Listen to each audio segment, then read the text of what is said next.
tanan.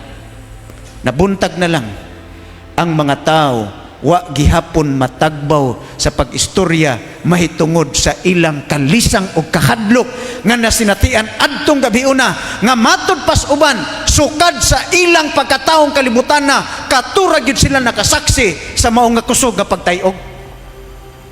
Well, kita nga nagtuon sa balaan nga kasulatan mga kaigsuonan, nasayod ba kamo nga kanunay nato ning gibalik-balik nga sa dili pa mo balik ang ato nga Dios, matayog ang yuta, matayog ang kalibutan sa pagpahimangno sa mga tao nga nagsingabot ang katapusan nga adlaw ning kasaysayan sa kalibutan.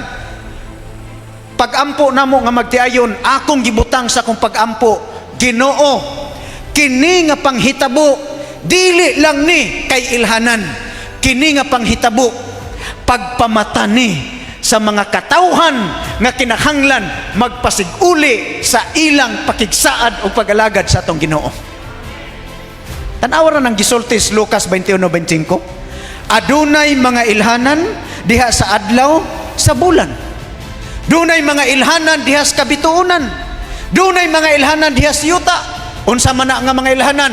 Dunay kagulanan sa kanasuran, mga kalibog tungod sa mga dinaguok sa dagat ug sa mga balod.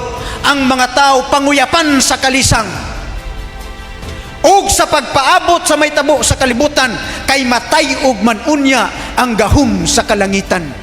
Mga kaigsuonan, ang gisulti sa balaan nga kasulatan nakita gyud sa duha nato ka mga mata ug nasaksihan nato walay 24 oras hangtod karon. Muna nga kung mungadto ka dito nga dapit sa norte, ini nakakaon ba ko diha kanang sa Macdo sa una? No.